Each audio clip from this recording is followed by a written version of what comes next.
आज का अंश गलातियों अध्याय 4 वचन 1 से 7 है। हम एक साथ पढ़ेंगे। मैं यह कहता हूं कि वारिस जब तक बालक है, यद्यपि सब वस्तुओं का स्वामी है, तो भी उसमें और दास में कोई भेद नहीं, परंतु पिता के ठहराए हुए समय तक संरक्षकों और प्रबंधकों के वश में रहता है। वैसे ही हम भी जब बालक थे तो संसार की आदि शिक्षा के वश में होकर दास बने हुए थे। परंतु जब समय पूरा हुआ तो परमेश्वर ने अपने पुत्र को भेजा, जो स्त्री से जन्मा और व्यवस्था के अधीन उत्पन्न हुआ, ताकि व्यवस्था के अधीनों को मोल लेकर छुड़ा ले और हमको लेपालक होने का पद मिले। और तुम जो पुत्र हो, इसलिए परमेश्वर ने अपने पुत्र के आत्मा को, जो हे अब्बा, हे पिता कहकर पुकारता है, हमारे हृदयों में भेजा है। इसलिए तू अब दास नहीं परंतु पुत्र है, और जब पुत्र हुआ तो परमेश्वर के द्वारा वारिस भी हुआ। आमीन। मेरे बेटे का एक शब्द है जिसका वह आजकल सबसे ज्यादा इस्तेमाल करता है, वह है नहीं। जब उसे कुछ करना होता है तो वह नहीं कहकर जवाब देता है और मेरी बात नहीं सुनता। जब मैं कहता हूं कि कपड़े पहनो तो वह नहीं कहता है, और जब मैं कहता हूं कि खाना खाओ तो भी वह नहीं कहता है। जब मैंने इस बारे में खोजबीन की तो इंटरनेट पर इसे न कहने का दौर या न कहने की आदत कहा गया था। दोस्तों, इंटरनेट पर न कहने के दौर को इस तरह परिभाषित किया गया है, यह एक ऐसी अवस्था है जो तब आती है जब बच्चा अपनी राय बनाने लगता है। जैसे जैसे उसका स्वयं का विकास होता है, वह यह जताने के लिए नहीं कहता है कि मैं चुन सकता हूं, मैं कोशिश कर सकता हूं। जब मेरे बेटे ने पहली बार मुझसे नहीं कहा तो मैं बहुत हैरान हुआ। कुछ हफ्ते पहले तक वह एक आज्ञाकारी बच्चा था, इसलिए यह प्रतिक्रिया मेरे लिए बहुत नई थी। लेकिन मैंने जल्द ही सोचना शुरू किया कि मुझे अपने बेटे का पालन पोषण कैसे करना चाहिए। मैंने इंटरनेट पर खोजा कि इस न कहने के दौर से कैसे निपटा जाए, और मैंने आसपास के पादरियों से भी सलाह ली, विशेष रूप से पादरी जोंग योंगजिन, जिनके 3 बच्चे हैं, की सलाह बहुत मददगार थी। उनकी सलाह थी, धैर्य रखो और जल्दबाजी मत करो। उस सलाह के बाद मैंने भी अपने बच्चे के प्रति धैर्य रखना शुरू कर दिया। हालांकि मेरा मन चाहता था कि मैं उसे जल्दी से डे केयर भेज दूं और चर्च आ जाऊं, पर मैंने यह जाहिर नहीं किया और कहा, ओह, तुम नहीं चाहते? ठीक है, चलो थोड़ा इंतजार करते हैं। जब भी मेरा बेटा नहीं कहता, मैं अपने मन को शांत करता और इसी तरह आगे बढ़ता। बच्चों का पालन पोषण करना वाकई आसान नहीं है। दोस्तों, मैं इतना क्यों सोचता हूं, संघर्ष करता हूं और चुनाव करता हूं? मैं इंटरनेट पर क्यों खोजता हूं और आसपास के पादरियों से सलाह क्यों लेता हूं और अपने बेटे की इस तरह देखभाल क्यों करता हूं? ऐसा इसीलिए है क्योंकि वह मेरा बेटा है। वह कोई अजनबी नहीं है, बल्कि मेरा प्यारा बेटा है। इसीलिए मैं उसके साथ इतना ध्यान से पेश आता हूं। भले ही मेरा बेटा नहीं कहे, यह सच्चाई नहीं बदलती कि वह मेरा बेटा है। उसी तरह पौलुस आज के वचन में घोषणा कर रहा है कि जब हम दासों की तरह जी रहे थे, तब भी परमेश्वर ने हमें अपनी संतान बनाया। पद 6 में यह इस प्रकार लिखा है, और तुम जो पुत्र हो, इसीलिए परमेश्वर ने अपने पुत्र के आत्मा को, जो हे अब्बा, हे पिता कहकर पुकारता है, हमारे हृदयों में भेजा है। आमीन। आज सुबह गलातियों के नाम लिखे पौलुस के पत्र के आधार पर मैं चाहता हूं कि हम यह जांचें कि हमारी पहचान क्या है और परमेश्वर की संतान होने के नाते हमें कैसा जीवन जीना चाहिए। यह पत्र हमारी पहचान को पुत्र के रूप में स्पष्ट करता है। जब आप गलातियों की पुस्तक पर मनन करते हैं तो कुछ शब्द आपको अक्सर मिलते होंगे। इनमें प्रमुख शब्द हैं व्यवस्था और विश्वास। ये महत्वपूर्ण शब्द हमें बताते हैं कि पौलुस के गलातियों की पुस्तक लिखने का उद्देश्य क्या था। प्रेरित पौलुस ने अपनी पहली मिशनरी यात्रा के दौरान गलातिया में कलीसिया की स्थापना की थी। हालांकि पौलुस के जाने के तुरंत बाद व्यवस्थावादियों ने गलातिया के विश्वासियों को झूठी शिक्षा देना शुरू कर दिया। उनकी शिक्षा यह थी कि केवल यीशु मसीह में विश्वास से उद्धार नहीं मिल सकता, बल्कि तुम्हें व्यवस्था का भी पालन करना होगा, जैसे कि शुद्धिकरण के नियम और खतना। उनका मानना था कि उद्धार पाने के लिए यीशु पर विश्वास करने के साथ साथ व्यवस्था का पालन करना भी जरूरी है। इस शिक्षा को सुनकर गलातिया के विश्वासी सुसमाचार के बारे में भ्रमित हो गए। यह खबर सुनकर पौलुस ने तुरंत गलातियों की पुस्तक लिखी और केवल अनुग्रह से मिलने वाले उद्धार का प्रचार किया। इसीलिए गलातियों की पुस्तक में व्यवस्था और विश्वास जैसे शब्द अक्सर दिखाई देते हैं। आज का वचन भी ऐसा ही है। आइए हम आज के वचन के पद 1 से 3 तक एक साथ फिर से पढ़ें।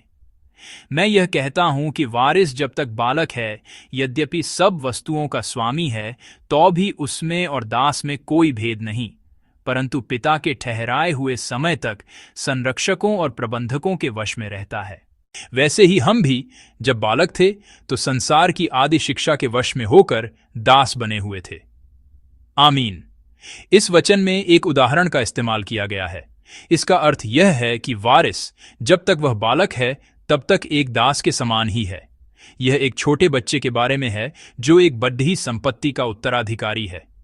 पद 1 से 3 में आने वाले बालक, वारिस, संरक्षक और भंडारी जैसे शब्द उस समय के रोमन साम्राज्य के प्रथागत कानून से जुड़े हैं।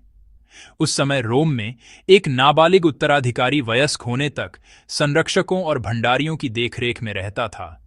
यद्यपि कानूनी रूप से वह उस सारी संपत्ति का स्वामी था, लेकिन वास्तव में अपनी अपरिपक्वता के कारण वह संरक्षकों और भंडारियों के अधीन एक दास के समान जीवन जीता था। यह उस समय की एक प्रथा थी। पौलुस इस प्रथागत कानून का उदाहरण देकर गलातिया के विश्वासियों को समझा रहा था कि वे पुत्र हैं, परमेश्वर की संतान हैं, वारिस हैं, लेकिन अभी तक इसका पूरा आनंद नहीं ले पा रहे हैं। वह बता रहा था कि गलातिया की कलीसिया के यहूदी और अन्य जाति मसीही और हम सब भी उन संरक्षकों के अधीन रहने वाले वारिसों की तरह ही संसार की आदि शिक्षा के अधीन होकर दासता में जी रहे थे। वचन में दिए गए आदि शिक्षा शब्द की कई व्याख्याएं हैं, लेकिन एक आम राय यह है कि यह एक ऐसी शक्ति है जो हमें बांधकर अपरिपक्व अवस्था में रखती है। इसीलिए कुछ अनुवाद इस शब्द का अनुवाद संसार की बचकानी शिक्षा के रूप में करते हैं। अंततः पौलुस यह कह रहा था कि चाहे वे यहूदी मसीही हों या अन्य जाति मसीही, वे संसार के सिद्धांतों के अधीन एक अपरिपक्व वारिस की तरह, यानी एक दास की तरह जी रहे थे। लेकिन पौलुस का अर्थ केवल सांसारिक शिक्षाओं से नहीं था। वह गलातिया के विश्वासियों से कह रहा था जो व्यवस्था की झूठी शिक्षा के अधीन जी रहे थे। तुम भी संसार की आदि शिक्षा की तरह व्यवस्था के अधीन बंधे हुए जी रहे हो।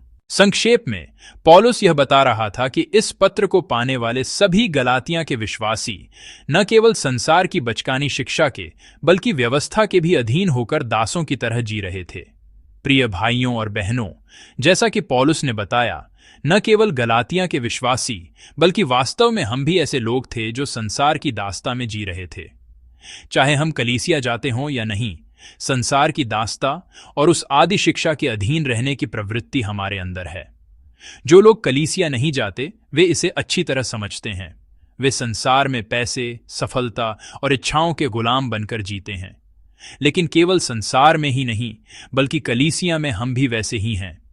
हमारे पद या विश्वास की अवधि के बावजूद हमारे अंदर शरीर की अभिलाषा, आंखों की अभिलाषा और जीवन के घमंड की दास्ता में जीने की प्रवृत्ति है। इतना ही नहीं, हम अपने लिए नियम बना लेते हैं कि हमें कितनी प्रार्थना करनी है, कितनी बाइबल पढ़नी है और कितनी सेवा करनी है। इस तरह हम अपने ही बनाए नियमों की दास्ता में जीने लगते हैं। परमेश्वर के स्वरूप में बनाए जाने और वारिस के रूप में बुलाए जाने के बावजूद सब कुछ खोकर दास्ता का जीवन जीना, यही हमारी वास्तविक दशा थी। पौलुस ने इसी को आदि शिक्षा के अधीन रहने वाले वारिसों के रूप में व्यक्त किया है। लेकिन पौलुस हम जो इस आदि शिक्षा और व्यवस्था के अधीन थे उनके लिए आशा का संदेश देता है, क्योंकि वह परमेश्वर के उद्धार के कार्य की व्याख्या कर रहा है। आइए हम आज का वचन गलातियों 4 अध्याय के 4 से 5 पद तक एक साथ पढ़ें। परंतु जब समय पूरा हुआ तो परमेश्वर ने अपने पुत्र को भेजा जो स्त्री से जन्मा और व्यवस्था के अधीन उत्पन्न हुआ, ताकि व्यवस्था के अधीनों को मोल लेकर छुड़ा ले और हमको लेपालक होने का पद मिले। आमीन। पौलुस बताता है कि जब समय पूरा हुआ तो परमेश्वर ने अपने इकलौते पुत्र यीशु मसीह को भेजा। पद 5 में उसके भेजे जाने का उद्देश्य इस प्रकार बताया गया है, ताकि व्यवस्था के अधीनों को मोल लेकर छुड़ा ले और हमको ले पालक होने का पद मिले। पद 5 में मोल लेकर छुड़ा ले का यूनानी में मूल अर्थ है कीमत चुकाकर किसी दास को स्वतंत्र करना। यानी यीशु ने हमें, जो आदि शिक्षा, व्यवस्था और पाप की दास्ता में थे, कीमत चुकाकर बचाया और स्वतंत्र किया। पौलुस यही बता रहा था। जैसा कि वचन में लिखा है, यीशु एक स्त्री से जन्मे और व्यवस्था के अधीन जन्मे। इसका मतलब है कि वह एक पूर्ण मनुष्य के रूप में आए। जैसा कि मैंने पहले उल्लेख किया है, व्यवस्था के अधीन सभी लोग पाप के दास थे, लेकिन यीशु, जो व्यवस्था के अधीन जन्मे थे, अलग थे। यद्यपि वह व्यवस्था के अधीन थे, वह परमेश्वर के सच्चे पुत्र थे। इसलिए यद्यपि उन्होंने व्यवस्था के अनुसार जीवन जिया और व्यवस्था के अधीन रहे, उन्होंने व्यवस्था के श्राप को अपने ऊपर ले लिया और उन सभी को छुड़ाया जो पाप के दास थे। और प्रभु ने, जैसा कि पद 5 में कहा गया है, हम सभी को लेपालक होने का पद दिया। लेपालक होने का पद उस समय की दुनिया में इस्तेमाल होने वाला एक कानूनी शब्द था।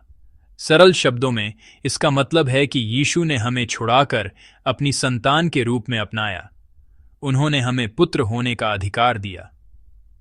पौलुस, जिसने पहले संरक्षकों और भंडारियों के माध्यम से उस समय के कानून की व्याख्या की थी, अब रोमन युग में गोद लेने की प्रथा का उपयोग करके गलातिया के विश्वासियों और हमें यह बात समझा रहा है। कहा जाता है कि प्राचीन रोम में धनी परिवार, जिनकी कोई संतान नहीं होती थी, वे एक दास को चुनकर उसे गोद ले लेते थे, यानी उसे अपना दत्तक पुत्र बना लेते थे। लेकिन इस तरह गोद लिया गया दास आज के नाटकों में दिखाए जाने वाले पात्रों की तरह नहीं था, जो अपनी पृष्ठभूमि के कारण पीड़ित होते हैं। जिस क्षण वह दत्तक पुत्र बनता, वह अब दास नहीं, बल्कि एक पुत्र और वारिस के रूप में अपने पिता के सभी वित्तीय और कानूनी विशेषाधिकारों का आनंद लेने का अधिकारी हो जाता था। भले ही उसका कोई खून का रिश्ता न हो, भले ही वह अतीत में एक दास हो, गोद लिए जाने के क्षण से ही उसे एक पुत्र का कानूनी दर्जा मिल जाता था। पुत्र होने का यह अधिकार ही दत्तक ग्रहण या गोद लिया जाना है। पौलुस रोमन कानून का उदाहरण देते हुए हमें बता रहा है, तुम यीशु मसीह के माध्यम से दत्तक पुत्र बन गए हो, तुम्हें संतान होने का अधिकार मिला है। अर्थात अब हम आदि शिक्षा, पाप और व्यवस्था के अधीन नहीं हैं।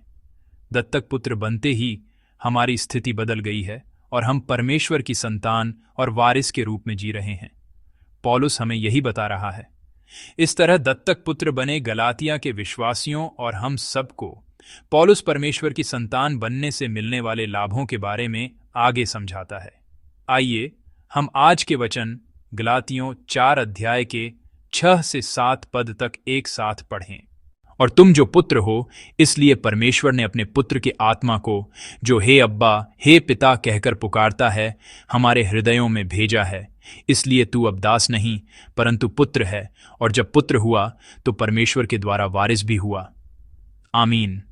पौलुस कहता है कि परमेश्वर ने हम सभी को, जो यीशु मसीह के अनुग्रह से छुड़ाए गए और परमेश्वर की संतान बने, पवित्र आत्मा भेजा है। यह वचन पद 4 के वचन के साथ जुड़ता है, जहां लिखा है कि परमेश्वर ने अपने पुत्र को भेजा। पुत्र यीशु मसीह को भेजना हमारी कानूनी स्थिति को दर्शाता है कि हमें दत्तक पुत्र के रूप में छुटकारा मिला है। वहीं पद 6 में पवित्र आत्मा को भेजना यह बताता है कि परमेश्वर ने हमें यह अनुग्रह भी दिया है ताकि हम परमेश्वर की संतान होने की इस स्थिति का सचमुच अनुभव कर सकें। हमारे भीतर वास करने वाले पवित्र आत्मा के मार्गदर्शन में परमेश्वर को अब्बा, पिता कहकर पुकार पाना, यही संतान होने की स्थिति का अनुभव करना है। इतना ही नहीं, पौलुस बताता है कि क्योंकि हम पुत्र हैं, क्योंकि हम परमेश्वर की संतान हैं, हमें परमेश्वर द्वारा दी गई विरासत प्राप्त करने का अधिकार मिला है। प्राचीन समाज में भी और आज भी बच्चे वह सब कुछ प्राप्त करते हैं जो उनके पिता का होता है। मेरे घर में मेरा बेटा भले ही इन कहने के दौर से गुजर रहा हो, फिर भी उसे वह सब कुछ मिलता है जो मेरा है। मेरा बेटा 3 साल का है और भले ही वह काम नहीं करता, उसे वह सब कुछ मिलता है जो मेरा है। यही संतान होने का विशेषाधिकार है। हम जो परमेश्वर की संतान हैं भी वैसे ही हैं। हमारे पास वह सब कुछ आनंद लेने का विशेषाधिकार है जो परमेश्वर का है। यही वह बात है जिसे पौलुस ने वारिस कहा है। प्रिय भाइयों और बहनों, हम परमेश्वर की संतान इसलिए नहीं बने क्योंकि हमने व्यवस्था का पालन किया है। पौलुस हमें बताता है कि यह केवल यीशु मसीह के छुटकारे यानी क्रूस के अनुग्रह के कारण है। हम इस सच्चाई को अच्छी तरह जानते हैं, लेकिन कभी कभी यह जानते हुए भी कि क्रूस से मिला छुटकारे का यह अनुग्रह हमें बिना हमारी किसी योग्यता के मिला है, हम फिर से खुद को व्यवस्था के अधीन करने लगते हैं। शुरुआत में हम कृतज्ञता के साथ जीते हैं, लेकिन जल्द ही हम अपनी योग्यता का दावा करने लगते हैं और अपनी इच्छा से व्यवस्था के अधीन हो जाते हैं।